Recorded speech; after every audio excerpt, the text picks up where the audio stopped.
We're gonna just switch over for a second, and then we're gonna start on the next episode. So real quick, I'm assuming, Rebecca, how much of Game of Thrones have you read / seen? All of it? All of it. Okay. So I just want to make sure that you guys know there's probably going to be spoilers, and I don't want to have to worry about what every single person in here's specific level of knowledge about Game of Thrones is. So if you're very, very concerned about things being spoiled in that vein, I don't want to encourage people to leave. I just want to make sure that we're going into this eyes open, fully aware as adults. The masquerade's still going on. Yeah. I'll be good. I'll say spoiler incoming. I just wanted to. I don't want anyone to accidentally have their hopes dashed, and we don't want to harsh your squee. I don't want to harsh anyone's squee. They say that, right? They say that. I'll do other things to your squee. You've just driven people out of this audience. Right, we'll just call it something else. Yes, we're talking about Tame of Groans. We're talking about John Sweet, the bastard, and... I'm talking about, it's a show about international banking. It's called Shame of Loans.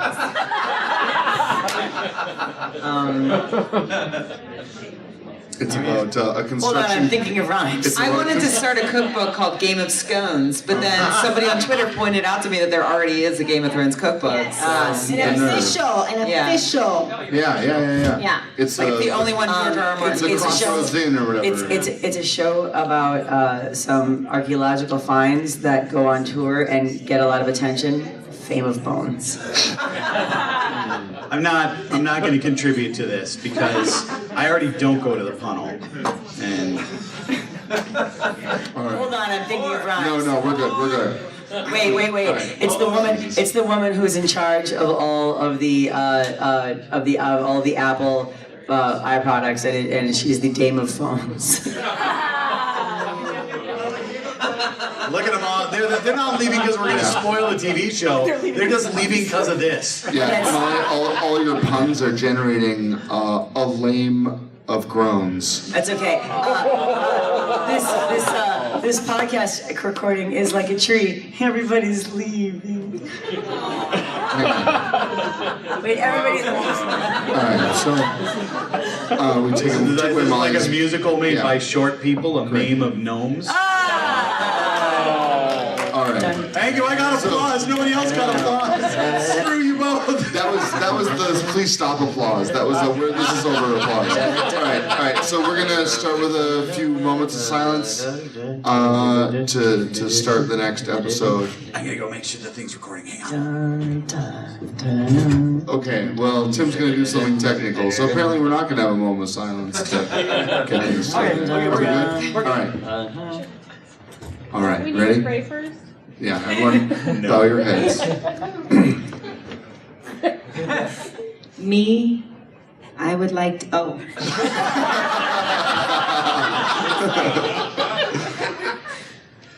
All right, welcome to Game of Thrones. I'm someone who... All right, we're starting over. No, back off. God's sake.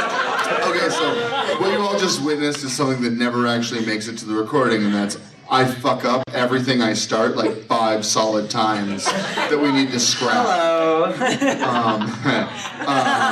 Like sex joke. That's right.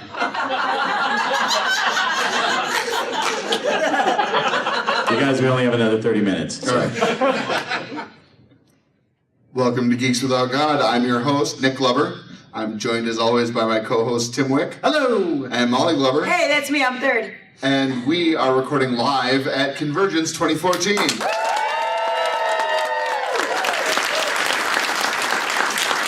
This is our podcast's second anniversary, our second birthday, whatever you want to call it.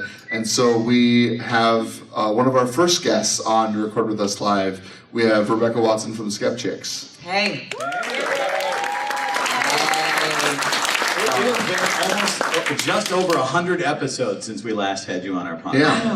Wow. Has it been that long? It has. Oh, it seems like it was just yesterday. We were crammed into a tiny room. Oh my God, that's right. We recorded in the back of the volunteer den that year. Yeah. Because they had The space massage for chairs us. and stuff. There It was kind of a little creepy. There was disgusting things happening in there. I don't. Yeah. You guys don't know what goes on behind the scenes here at CONvergence. You don't want to know. Some It's of a you want to volunteer know. den of inequity. Inequity? Yes, Yes. inequity. There's actually a really Things aren't very equal back there, as you well power know. structure between masseuse Yeah. and masseuser. Well, I'm into S&M, so Masseuse. iniquity is my favorite Who's porn receiving category. actually. massage? Yeah, I'll accept that. And so we're gonna talk a little Game of Thrones. Game of Thrones! Game of Thrones! So we've already warned our live audience and scared away half of them. Half of them left. Yeah. And The Unsullied have that's right. gone. They've been cut. But this is a warning to anyone who's listening who's not here live. We might spoil some shit for you. So beware. Yeah, if you listen to our podcast, you know we talk about anything. There's always spoilers. So seriously, if you haven't watched Game of Thrones, if you haven't read Game Or read, of Thrones, like me, you don't want to be Yeah, this is my favorite part, because is the that Tim whole wants to do thing this. is going to be spoiled. Tim hasn't seen or read shit. He doesn't even know about the 3 seashells. I've watched. No clue. You do know about Bruce Willis being dead the whole time, though, Yeah. right? Fuck, no, what? Also, he's as Horror High Reborn. Yeah, exactly. See, exactly. that's exactly right. it. Thought we were So, Sorry, you'll edit in some laughs later. so Sure. Rebecca, did you read before the show started, or No, I started watching the show, and I wrote something on my blog about like gender relations in Game of Thrones, and then I forgot about it. And then I was at Dragon Con last year, and you know, when you're a guest at Dragon Con, people just put you on panels here and there. And so I looked at my schedule, and it was like, oh, I have to go to this panel called Women of Westeros. And I show up, and it was on the literature track. And the very nice woman who runs the lit track had read my blog post, and she's like, I thought this would be fun to talk about. And it was a packed house. And I was like, so FYI,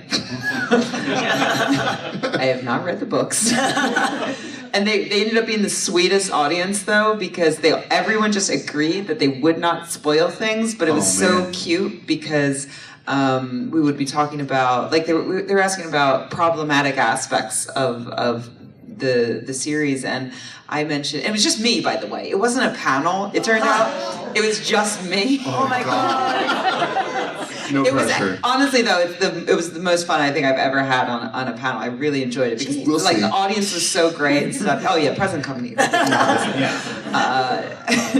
No, the audience was really great, and it was basically like an open discussion between me, the track organizer, and the audience. But it was really cute. So they all agreed at the beginning to not spoil anything. But I was talking about problematic aspects, and I was like, well, I got to throw out race as a problematic aspect, and I was talking about how the last episode that had aired was I think it's called Massa, where Dany is riding, she's crowd surfing the Nice. seas. Oh, Yeah. the like white savior. Dark-skinned people. Yeah. Right. And I was like, at some point I said, it's my hope that this was done on purpose, and that they're actually just setting her up for a huge fail later, and the whole audience just goes.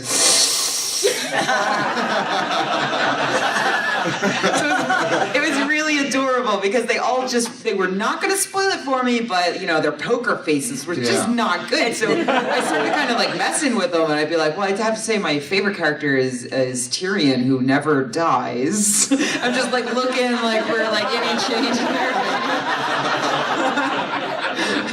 But so after, and they were like, well, and they were just so sweet. And so they were like, well, you have to read all the books now and then come back next year and we'll do this again. So I was like, okay, I will. So I did. Yeah. Right on. I read them all in I read the first one in 2 days. Yeah. My boyfriend is like, do you want to eat? And I'm like, I finished all of them in about a month and a half sort of span. And so now, I'm all caught up. Right on. Now you're waiting with the rest of us like a goddamn sucker. Yep. Right. Yep. It's not pretty. George. That man is old and fat. That's my concern. So, Yeah, it's not looking good. so is Tyrion your favorite character? No. Who is your favorite character? That's hard to say because I like a lot of them for their various aspects. I mean, I'd have to say though, probably at this point, Sansa is my favorite character. Yeah.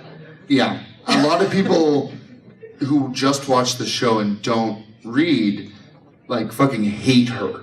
Yeah, And but she's not a very sympathetic character in the first few books. She's a simpering idiot. yeah. A bit, For a a long bit. time. That's all she's ever known. Yeah. And that's all she's ever been encouraged to be bit of a Luke is a simpering Skywalker, if you know what I idiot. mean. Yeah. Yeah. Worse even, because like at least Luke Skywalker was like gonna train At to be a least Luke Jedi. Skywalker did kill womp rats, right? Yeah, he was encouraged to go out and do labor, not like learn to sew and appreciate the finer points of lemon cake flavors, Right. and heraldry. Especially in the most recent book, I feel like they've got a trajectory for Yeah. her. And I'm most excited to see what they do with her with Absolutely. Yeah. that. She's being groomed for some shit. And actually, even as of last year, when I was on that panel, we talked a lot about Sansa. And, even having not read the books, actually, I was like, no, I really love her because, because I don't know, I suspected, I think there was enough built into the show that I got the idea that we are looking at, and remember, like, this whole panel was about, gender in this world, and so it's something that I thought a good deal about, because I don't really have much better to do with my time. And so I had suspected that we were looking at, at the time, I said something that I've come to sort of change my mind on, but at the time I said, I feel like we're looking at like what Cersei might have been at the very beginning. We since know that, after reading the books, I realized that she was just always horrible. But, Always horrible. but no, but my meaning still holds, which is that I think we were looking at the average little girl growing up in an oppressively patriarchal world, who is, coddled, and she's, a actually privileged member of this world in that she's with a family with a lot of power. Mm-hmm. And because of that, she grows up very coddled and, she's highborn. And liking all of the things that, like, a little princess is supposed to like.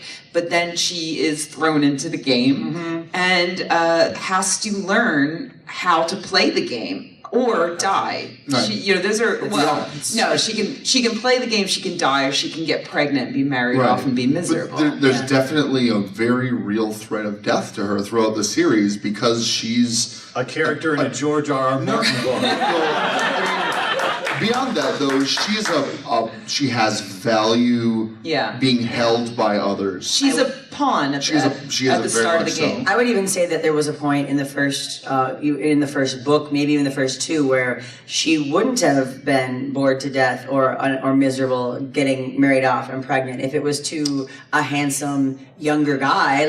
She's so in love with Loras, and hey, we've all been there, okay? But the idea that there was a time when that was all she would have wanted, and now she's seen too much, and now she knows what's going on, and she wants to be a part of the intrigue now because she realizes that she could be more. Because she really is her mother and her father's daughter. Yeah. I would argue, though, that at this point in time, she's not starting to play the game well because she sees a future, and that necessarily, I think it's really like her only thing. Like, she realizes that her childish fantasy was that. It was a childish fantasy. Right. And so now she, and she's watching Littlefinger, and she's like, oh, that's how the game is played. And I think she has, once she starts, a little bit of lying and a little bit of intrigue, she has a taste for it, and she realizes that it's actually really thrilling. And she enjoys that cloak and dagger aspect of what's going on in the Eyrie right now. Her dad was never that guy. Her dad was never a politician. No. And he lost his head for it, and she saw it. But her mom... She saw that stuff in her mom. Her mom was very political. Her mom was a politician, and that's why, like, the gender aspect is so important to me. Like, as a woman in that type of society, those are your options. You become a master of political intrigue, or you pop out a bunch of babies, get the shit kicked out of you on the regular, and your life is miserable. Well, and see, that's why, so my favorite character is Jaime Lannister, which if people are just starting out, never understand. And so there's a very turning scene when he is under lock and key, and Catelyn they have that conversation about loyalty. and how he, betrayed his king, and that whole idea of, so who am I supposed to be loyal to? Loyal to the king, but the king is hurting his subjects. Loyal to the weak, but the weak are rebelling against my family. Loyal to my family, but which oaths do I keep? And I always liked that he seemed to be the most complicated. I mean, he was born with all the advantages. He's good looking, he's firstborn son, he's incredibly wealthy, he's talented in all of the areas that you're supposed to be talented as a man in that world, and he rejects it all because he just wants to be, with the woman he loves. However you feel about that, that doesn't really matter. I don't have a problem with it, but that's just me. And so I think that that I liked about him is that because he actually is flipping that gender. He gets lambasted a lot by his dad saying, you're the firstborn son, you're supposed to fucking inherit Casterly Rock, like take over the goddamn titles, like marry a woman, get her pregnant, and keep this going. He doesn't want to. Yeah, and I think a lot of the intrigue that comes from this world happens when people reject the patriarchal status quo. And that's actually what my original blog post had been about. It was right after the Red Wedding, and I was talking about how I've heard of that. about how this entire massacre is predicated on the refusal to adhere to this patriarchal idea of marriage as a woman being given away as a pawn, just something to trade in the hopes of future power. Well, and also this idea that if you have sex with a woman, you have to marry her because you have ruined her. You have despoiled her. She is now ruined. And if you don't marry her, then she has no value. That's something that used to make me crazy about The Wall. Was they're like, oh, I will take no wife, and that means I can't fuck you, Grit. No, it doesn't. What is that? What? And it does come up. Eventually, he starts thinking about that. I don't gotta get married, Yeah. I mean, now that I did it once. A night alone in a cave. I mean, that'll change some minds about oaths. I get it. Yeah. But I mean, it's this whole. I think we are seeing. They talk about Winter's coming, and that means that the world, as everyone has known it for so long, for some of them their entire lives, is going to change. And I think that that's echoing, whether Martin means it or not. That's echoing throughout the status and the patriarchy of the situation. Is women like Cersei are saying, why can't I inherit Casterly Rock? Daenerys is saying, I am the next heir to the throne. Right. I don't care that I'm not a man. People in Dorne that have Marcella are saying, hey, the way we do it, women can inherit the titles. But then, of course, changing. The funny thing about that, of course, though, is, and this is why I enjoy this series, because, well, it's a bit more complicated than that, too, because, the Dornish way, it does give women more power, but in the case of Marcella, that's she's still just being used as a pawn in order to get what they want, and so it's my hope that they all fail and die. Well, it is a George R.R. Martin. Right. So they probably will. One of the most fascinating things to me is the slow burn of the machinations that are going on with Varys and Littlefinger, and when you start to see it in glimpses here and there, and you're starting to see it in the show too, and you're realizing that things that were happening in the very first book, or even in the first chapter of the first book, were set in motion for a reason. And one of the biggest things that has fucked up all these plans is when Joffrey chopped off Ned Stark's head, and that him making that rash, impulsive, sociopath decision as a 12-year-old king has completely undone 10 years of work, and I love seeing how it can all just fall apart. And I think that House of Cards is similar to that. That's one of the biggest reasons I like it. The other day I was in the car with my boyfriend, and I was complimenting him on planning something. I don't even remember what we were talking about, but he was like, that's right. I'm basically like Frank Underwood, from Game of Cards. And I was like, I think you're confusing two shows. It's House of Cards, and by the way, it's called House of Cards because shit falls down eventually. Right. Tenuous. So I'm just we don't have a lot of time left, unfortunately, for a very broad topic, but do you guys want to talk a little bit about how religion plays a role in this? Yeah, for sure. Yeah, let's talk about it. The primary religion of where the majority of the books and shows taking place so far, Westeros, is the seven. Yeah, there's seven gods. It's Mother, Maiden, Crone, Warrior, Smith, father, and the stranger. Wow. And so, I mean, You could totally make some money on Jeopardy. the aspects of women being, of course, not having had a baby, having had a baby, and being too old to have babies, because that's the most important things. And with men, it's having children, being a strong warrior, and I don't know. I like making shit. Yeah, and then they don't talk about the stranger. That's like the devil, or spit between your fingers when you mention it. Kind of superstition surrounding it. What else? There's the old gods. Yeah, I like how the Seven does perfectly reflect that patriarchal sort of misogyny, and I also like there's the old gods. There's which is like Norse kind of pagany. It feels and once we follow Arya to whatchamathingy. Bravos. Thank you. Bravos. Yeah. House of the Black and White. We Italy find that Bravos. that there's all of these different religions, and there's also the people who just mash them all together, kind of like what we see happening with voodoo, Catholicism sort of stuff, where you take a little bit from column A, a little bit from column B. Some people think, well, it's all the same with different labels.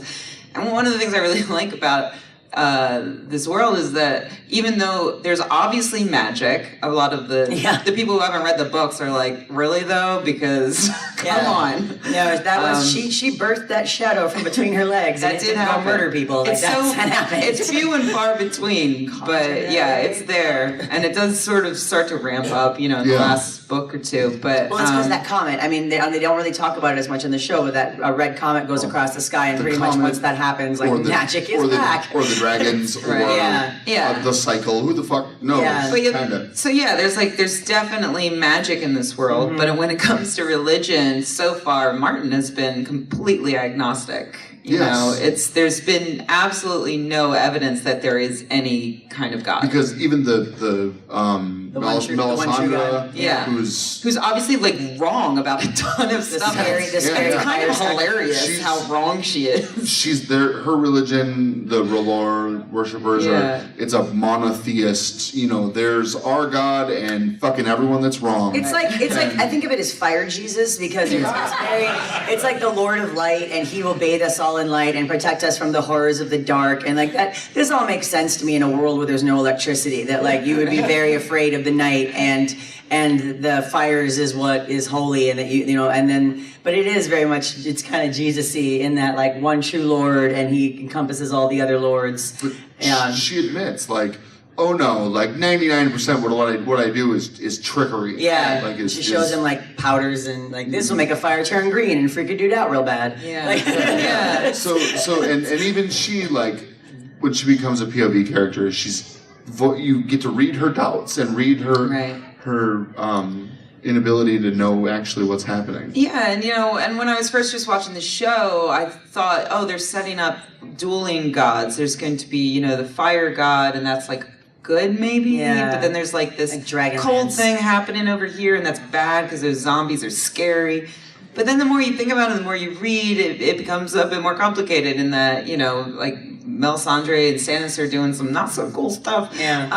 And you've got, when you think of things in terms of the fire and ice aspects, you eventually stop thinking, I think, of fire as the good, you'd stop thinking of Dany and the dragons as being necessarily this pure good, and you stop maybe thinking of the wildlings and and even maybe the others as being necessarily pure evil. Yeah, it's all a balancing act. I think that's the takeaway. I mean, so far it's all balances out. The Seven have their own murder zombie now. Yeah, there's lots of murder. There's murder zombies all up in this bitch. And so at the end of the day, again, there's nothing in the books or the show to suggest that there's any kind of God behind any of the magic that's happening. There could just be magic, and people are ascribing a God to it. Yeah, Neil Gaiman style, everyone's right. Yeah, and they're definitely ascribing motives that clearly don't exist. Yeah, for sure. That's an enjoyable aspect of the series. I think we're going to move on to our 5 questions. Hooray! Yay! Wait a second.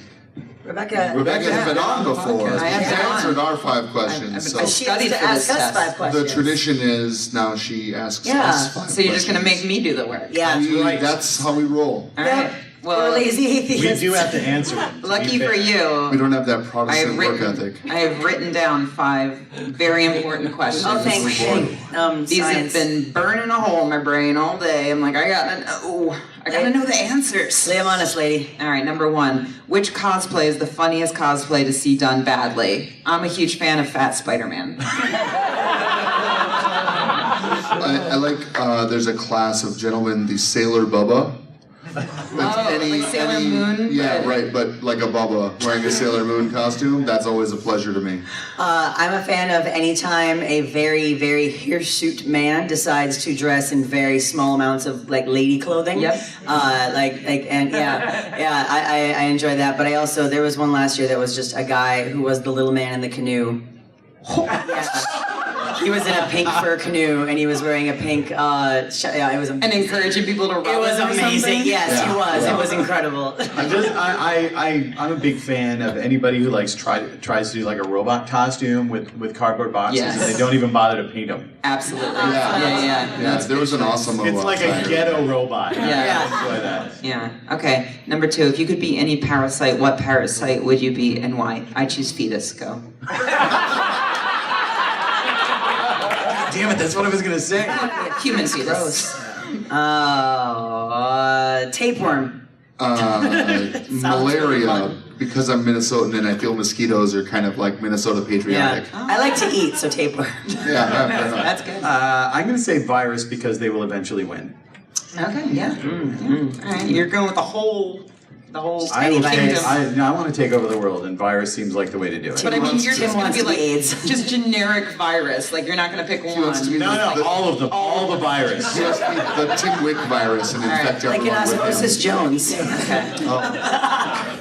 God damn it. Remember Osmosis Jones? No one remembers that. All right. Question number 3. Who's your favorite black character on Friends and why? I'm gonna Mine is say Aisha Tyler. You can't take her. I've watched 3 episodes of Friends, and so I'm just gonna say LeVar Burton.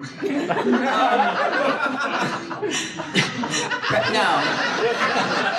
Nope. I don't want. Okay, I'm at a severe disadvantage beyond the because I don't watch. Is I don't watch Monica Friends. Black Irish? I also am gonna go with. Can I go with Aisha Tyler's like left boob because can I have part of her at least? It's not fair to Wait, be I'm all gonna Aisha pick Tyler. Joey because he might be dumb enough to be tricked into thinking that he's black. Wow. All right. No, we're not claiming that dumb son. We don't want him either. We don't want him either. We just heard from Dr. Rubini. I'm Ray's still here. Wow. Where did you come from? Ray. Oh my God, Rebecca, you can't ask that. Ray, who's your favorite black character on Friends and why? I didn't watch Friends Yeah, right. Why not? LeVar Burton. Say LeVar Why not? Burton. 'Cause there weren't any- Back me up. because it was set in New York, but there wasn't one black person or Puerto Rican. There was Aisha Tyler, Ray. God. And As a she's friend. fantastic. God, what do you want? Girlfriend of a friend. Her name was Dr. Brittany Pandering. What more do you want? You got Aisha Tyler. It was amazing. She is amazing. I love She's her. in I'm just Boston. secretly hoping she's listening to this. and won't Oakland call face me. with the LA booty. Follow me on Twitter, Aisha, at Rebecca Watson. Question number 4. If you had to eat one Pokemon,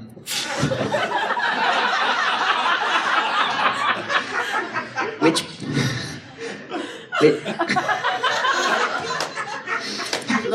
Wait.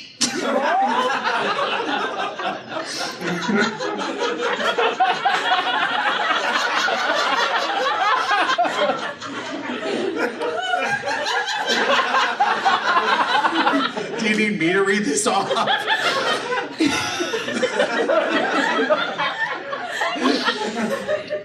There's no way this is going to be as funny as you think it is.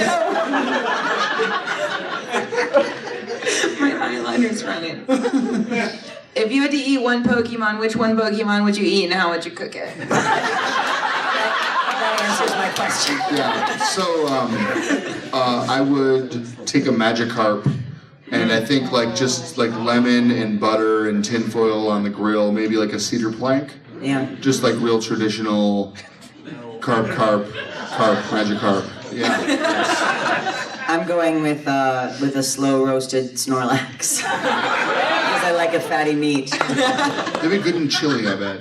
I would. I get it. I mean, just because it's already in the name, I would probably just really finely grind up Jigglypuff and mix it with some cream and maybe even a little bit of gelatin and make sort of a breakfast pastry. Oh, like molecular gastronomy? Yeah. Yeah. I'm sure that Jigglypuffs are narcotic. Like, I think they would... Like they have a lot of tryptophan? Yeah. You would Tryptophan's be not a asleep. narcotic. Good. Why don't you just shut up? I didn't say tryptophan. She said tryptophan. The chemist is still here. Why can't you offer... Polluting our podcast with facts. What is going on? Why can't you offer constructive facts, like naming a black person on Friends? God. Nick, tryptophan is not the reason that you didn't finish college. It's a different thing. Different. Okay, final question. When the zombie apocalypse comes, which person do you hope turns first so you can stab them? Wow. Person, any person? Any person. Present company included. I hope she's not ever going to listen to this podcast because it would be my mother-in-law. Oh, man. The thing is, she would turn into a zombie and she wouldn't come to kill us. She'd just keep calling. You'd pick up the phone, you'd be like, "Hi, Nancy, brains." It's like, "Yes, I know, Nancy, thank you." So, who do I wish I could murder? That's really the question. Ethically, though. There's zombies, so it's Oh, I fine. know. dead. I know. The question is, who do I want to be able to ethically murder? Yeah. I am going to just describe her in general terms. The woman who tells me that my dog is barking when my dog is barking. Yes, I know he's a dog. I can hear him too. I'm on Pointing that. doesn't help. I'm on that lady's side. We're outside. It's annoying, man. Yeah, Rebecca can hear that dog from Yeah. That's actually Rebecca me. lives. I was the one saying, Did shut you your know- dog up. Did Janae die? There's a guy I work with who alternately I work, my little cube is like 8 feet away from the microphone. Or microwave. The other micro thing. Micro penis. No, microwave. It's not 8 feet away 8 feet away from the micro penis. And It's like 6'3" away. I think It gets slightly closer. I think on even days he microwaves like some super greasy pork of some kind, which makes me feel really nauseated. And then on odd days he microwaves really pungent fish. Ooh. Is it a magic cart? No, You should no, never it's- microwave a magic cart. It's fried. And Microwaves fried fish. Yes, you heard that. And so all day long I get to, for half my day I get to just sit and smell fish. I think I'd pick him.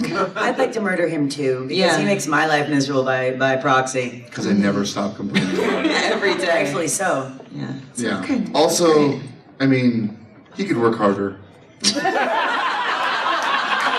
Not if he's a zombie. Wait, hold up. I want to kill Michelle Bachmann instead of my dog. Well, Yeah, we all that want dog lady. Yeah, I changed my mind. I just remembered that she still exists. She might already be a zombie, though. I'm not sure. Oh, so I can kill her right now, is what you're saying. You guys heard it. Rebecca I'll be Watts right went back. to murder Michelle Bachmann. This went to a bad place. And I apologize. I don't know. It doesn't sound that bad to me, but She's dead. FBI, just kidding. I think we've just proven that atheists have no morals, though. Shit.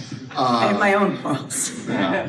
Well, thank you, Rebecca Watson, for coming back again Thank you. and for This was bringing fun. your 5 questions with you. Yeah. People can find you on Twitter Yeah, at Rebecca Watson. at Rebecca Watson. Anything else we should be checking out? Skepchick. Skepchick. Skepchick.org. Yeah, we do stuff.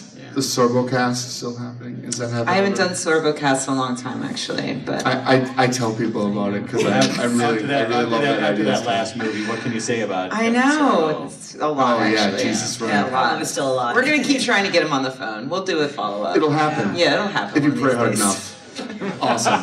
Well, thanks. We're Geeks Without God. Again, we're recording live at CONvergence 2014.